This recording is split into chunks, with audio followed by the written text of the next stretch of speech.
Alright, I keep putting off the video thing just because I don't have time.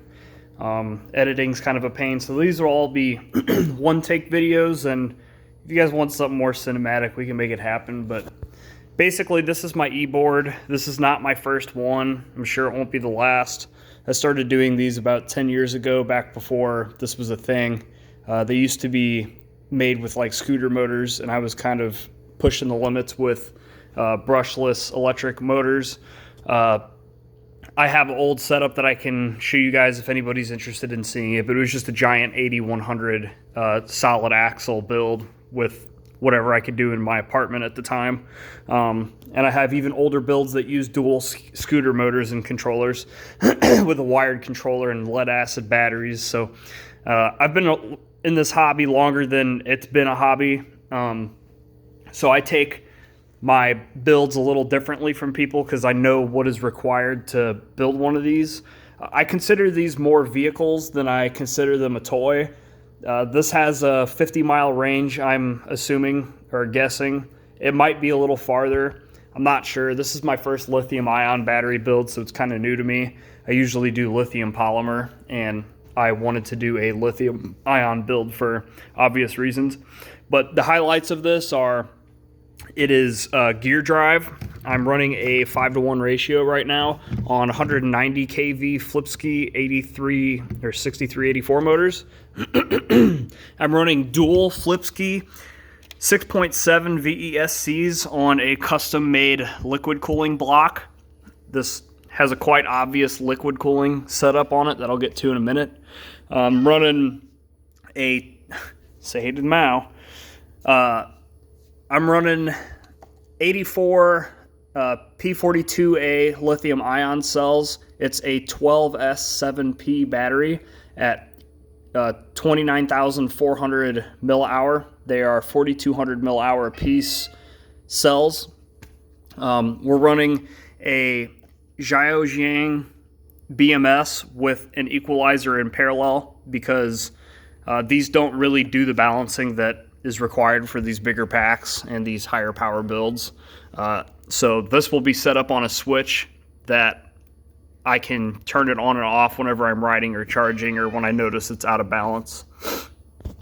There is 2 fan controllers in here, one for the battery packs, one for the liquid cooling setup, and it just monitors the water temperature. The pump in the liquid cooling setup is always running whenever I power up accessory power. It does pretty good. I get a little bit of drip by. I'm going to try a different orifice size for the vent.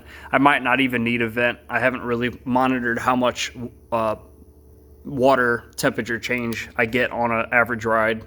And it's winter here, so it's pretty cool outside, so it doesn't even get warm right now. I've got accessory power lights, headlights, soon to be underglow. One goes to, I think one's a spare. This is tail light cut off in case you need to go all dark. And then this one on the new box, which I'll get to here in a minute. Right now it's just a dud.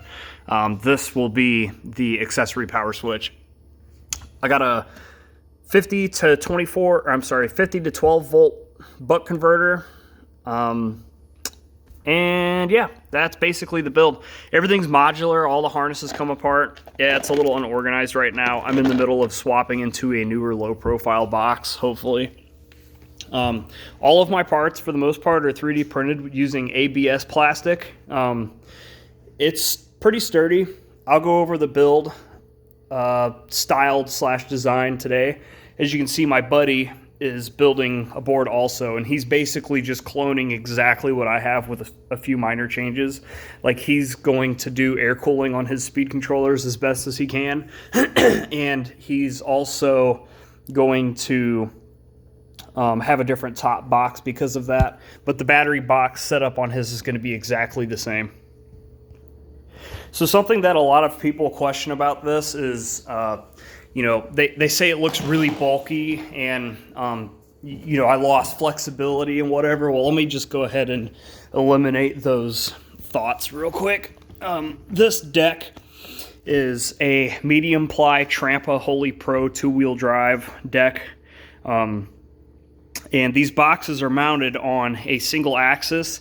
And what I mean by that is there are holes that go down the sides of these boxes, which I can show you because my buddy's building his right now. And these boxes, a lot of these holes don't actually get used, but when we mount these to the deck, we pick one side of the box that actually has through bolts that go into the deck itself.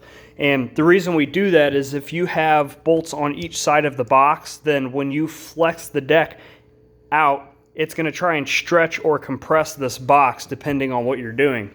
So the idea here is to retain the flexibility. We mount it on one axis with through bolts that go through the lid into the deck itself, into threaded inserts that are in the deck. And then to mount the lid, we just mount into the box itself. So the lid is mounted to the box with 4 screws, 3 or 4 screws that actually hold the lid to the box.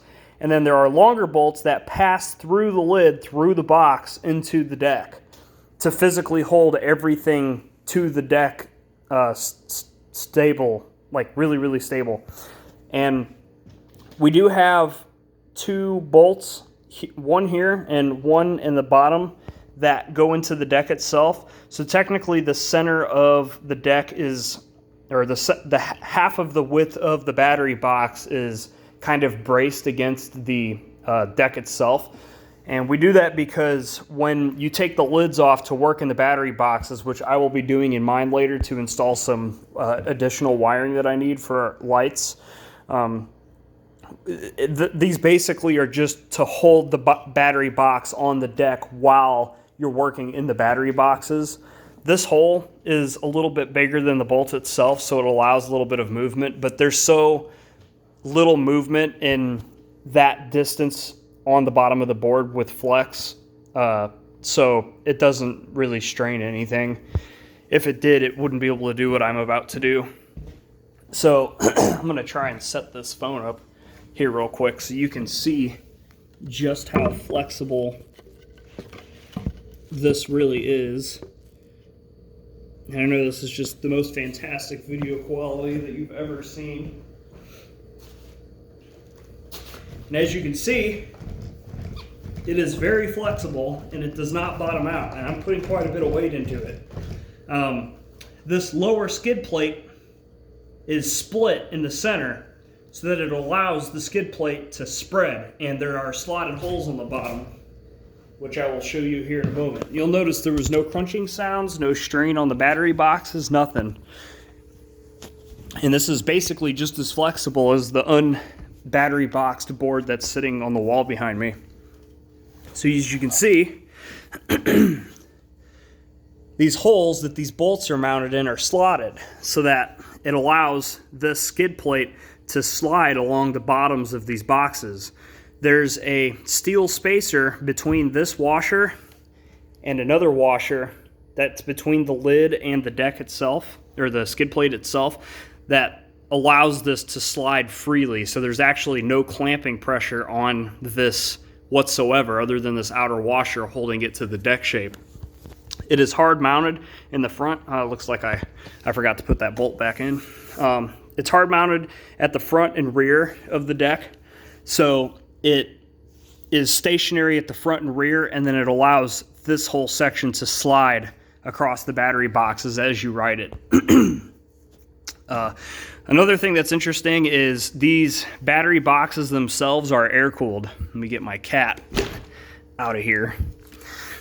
So back over to these unfinished boxes. There's a 40 millimeter high-speed fan that is mounted in the wall of this box. And what we do is we have air holes on this side of the box that allow the air to scoot across the pack, both on the top and underneath, and have it pass through the fan and out. Now you might go, oh man, there's not enough room for the air to flow through. Well, let me turn my light on. If you look a little closer, there are raised ridges in the bottom of this box that are actually about 1.5 millimeters tall. And when this battery is inserted in here, this rides on top of those ridges, so you can see that it actually doesn't sit on the floor of the box. Now, there's a strap here. This is a test one. This isn't one of the actual ones I have. The only difference is there's a different dimension for these holes that are on it. But basically, this strap, you take the battery out, and this isn't going to fit because the dimensions on this battery strap are incorrect. But this strap snaps over the battery like so, and you can see it's bowed because this is an old design. And you center that strap in the center of the box, not like it is now, but centered. And then there's two bolts here and two bolts here that strap this battery into the box itself. So there's no movement, there's no pressure on the battery, and it keeps it safe from any blows beneath. There are 5mm deep lids, which I believe he has over here. And he has yet to remove the 3D printing support from it because it printed like this.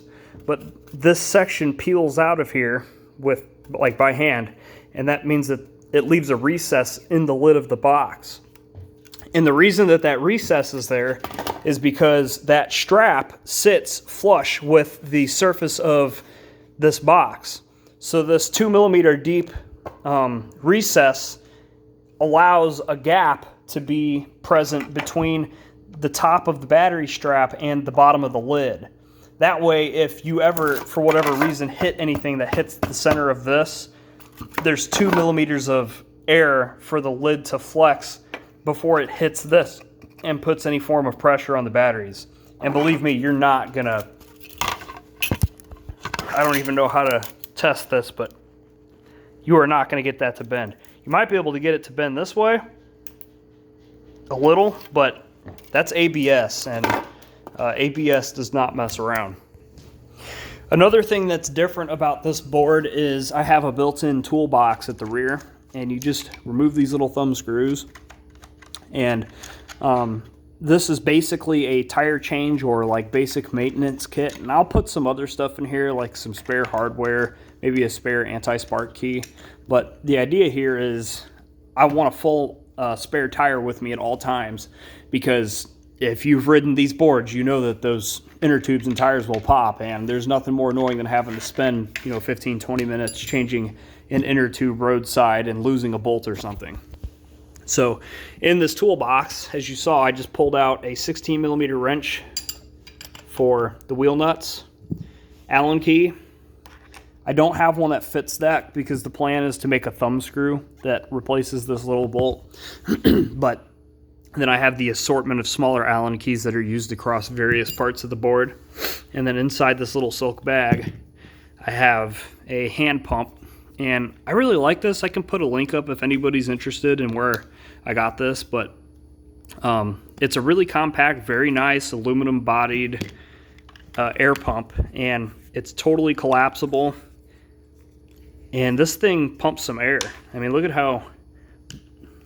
at the dimension change on this. And it even has a little air pressure gauge, that is built into it. So as you pump air up, you can monitor, or you can see what your tire pressure is at. The only complaint I have about this is this physically screws onto the tire stem. See how it spins? And when you're unscrewing it, it lets a little bit of air out, which on a bigger tire like a bike, that would be fine, but these smaller tires, just a little bit of air leakage and you lose some pressure. So my solution is to just overfill it by 5 psi. Now with this reinstalled, I'll go over the rest of the board. The water cooling system, which I'm sure plenty of people are interested to make fun of, are incorrectly make fun of, but whatever. This is a high lift water pump that is bolted to the back of this radiator mount. And basically the flow here is the water enters the pump, is shoved out through this line into the reservoir. In the reservoir, there is a vent line, and you can see it's overflowing a little bit because, well, I went from it being 5 degrees outside to my 75-degree house, so it warmed up, and I had this actually tipped up on its side, so some water came out, but that's okay. and I'm going to fix that one way or another. But this allows it to vent and drain if need be.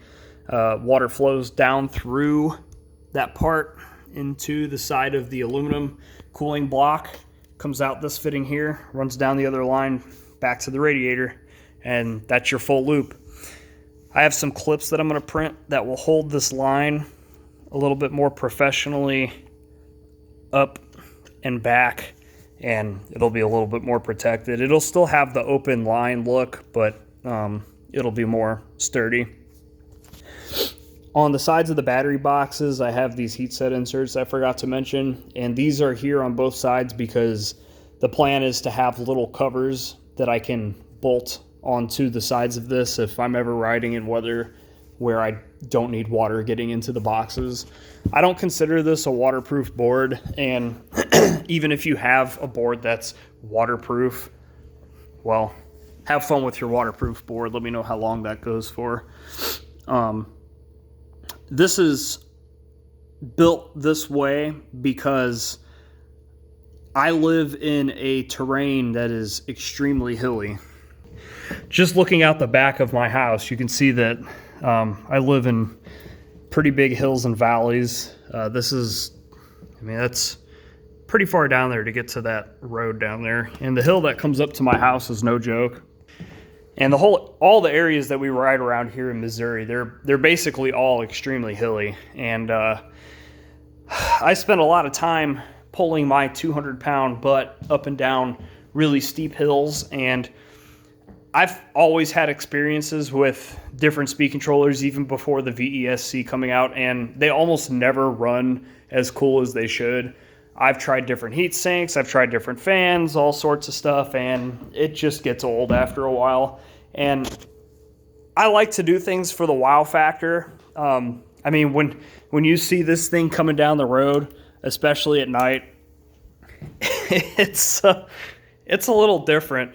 And I don't even have the tail light made up yet. I don't have the underglow for more visibility made up yet. And it's got a pretty good wow factor to it. I like to push the limits of these platforms. I always have. I consider myself one of the pioneers of this hobby. I've been doing this for, again, 10 years, and I've had many different iterations of many different boards. Back in the day, I used to work with MBS as closely as possible to, or not work with them, but harass them to get dimensions of decks and trucks and wheel mounting patterns, because I used to machine my own sprockets and all sorts of stuff. So, anywho, that's basically a pretty decent overview of this thing. And, a lot of people trash it because it's got 3D printed parts, but a lot of the people who do that don't have any experience with 3D printed parts of their own, and they don't understand that there are different materials out there that can do different things. For example, this front headlight bracket, it's a little wimpy, so I have a new version that I'm going to print out, and it'll be more sturdy. But if it breaks again like this one did, I'll go buy some carbon fiber nylon and print that out, and that will not break. It's just expensive. So, if the box cracks, it's not like you can't keep writing it. I'm going to laugh at whoever's mad about it. I'm going to load it onto my printer, and I'm going to hit print, and I'm going to go to bed. And when I wake up, there's going to be a new box for $3 or $4, So, if you break something, have fun spending, whatever money it is that you spent on that part. I am going to load my $15 roll of filament and print a box while I'm sleeping and bolt it on the next day. And this also allows me the ability to design new things and modify the ways that things work. Like I'm sure you noticed, I have these riser blocks between the truck and the deck, and that's there because I wanted to regain my ground clearance. So every little bit of ground clearance that I lost by having this battery box off the bottom like that, I regained by printing a spacer. And there's no limit to how tall I can print this spacer. I just kept printing taller spacers until I noticed that when I went over really bad road or curbs or whatever, it wouldn't bottom out. And if it bottoms out, it's an ABS skid plate. I have a bunch of spare plastic right there. We can make more. The plastic's $25 for a 4 foot by 4 foot sheet, you know. So if it scrapes up, whatever. I'll just make another one. I'm ranting a little bit. I get it. I've just had a lot of people ripping on this, and I'm trying to provide an explanation for why I did a lot of the things that I did. It's a different board. You won't see another one like this, and it's going to continue to evolve, and I'm sure I'll build another one. But most of these videos will be showing you how this board works, places we go ride, problems that I come over. You'll probably see some car content because I have a RB25 swapped 300ZX. Let me give you a little snap of that real quick. Yeah, the paint's peeling, whatever. It's 500 horsepower. Low boost, stock head, forged internals, big turbo, custom exhaust, bunch of other stuff. I try to keep the interior factory. It's got a Raspberry Pi touchscreen, and I got a multi-gauge in the door, and it's got a rear mount battery. But other than that, this just needs body work and some other upgrades. But if you're into cars, there will be some content from this. This is also my 96 Cherokee that I bought. It used to be a mail truck, right-hand drive. And its engine is, it's 250,000 miles, and it's not very efficient. So I need to get something more efficient in this thing. And this is my solution to that. It's a Volkswagen BHW TDI diesel engine. I pulled it out of a 2005 Volkswagen wagon. So it was pulling around a 4,000 pound car. Now it's going to be pulling around a 3,500 pound Jeep. The goal is 30 miles a gallon, and there'll be some mods to make this, fit in there a little bit better, but that'll be coming this summer. It's pretty cool. It does run on this stand. This is a stand with a fuel tank, fuel pump, radiator, water. There's a battery on the other side. The stock harness is chopped up and modified to run with this out of the car. I even have the gauge cluster hooked up. I could start this if people are interested in it, but, I do some pretty cool stuff. So if this is anything anyone's interested in, let me know, and I'll go into in-depth a little bit more. I have saltwater tanks. I have a 300-gallon aquarium in the basement. So let me know what you guys are into. I'll show you around. I like showing my stuff off. I put a lot of work into it. So what I'm doing right now is I don't like how bulky the top box is on this deck. And I pretty well know how I want my wiring to be. There's a couple wires that'll change lengths, like this one, and then some of these other wires will get cleaned up. Like this is the balance harness, which goes to that. This harness is for the switches, and it looks messy, but it's actually pretty clean. It's just all jumbled up in there right now. So, so I printed this new box. I'll give you a little sneak peek. Low profile, very slim. Everything should fit, I'm hoping. The wiring might be a little tight, but I have some spots where it'll get zip tied into place. The speed controllers will lay down flat here, water in, water out. Headlight wires come in and run under the BMS stack, which will go right here. These two are for the fans, or fan controllers. This spot is for the buck converter. This is where the balance harness comes up through the board. This is where the power harness comes up through the board. This is a USB charger because everybody has to charge their phone on their board at some point. This is where the switches will mount. This is a half lid design. So this will normally be permanently mounted in like that, and then this will have thumb screws on it. Overkill. So this mounts like so, and there will be thumb screws, so this can be removed easily, and I can change fan temperature triggers and whatever, program my speed controllers, whatnot. So I think that'll look a lot better than that giant bulky thing. So yeah, I can show you guys that later too, but this is just a quick little one-take video. of the board. If you want to see anything else I could show you, we're actually building his board right now. He's out running to get something. So he's in the stage right now where he's building up his pack. So we're going to mount his boxes to the bottom of his deck. He's got to order speed controllers and such. So his build is a little slower than mine just because he takes his time with stuff a little more than I do. So yeah, I think that's everything that I could explain in a quick little one-take video. Excuse me. So let me know if there's anything else you guys want to see, and I'll cover it.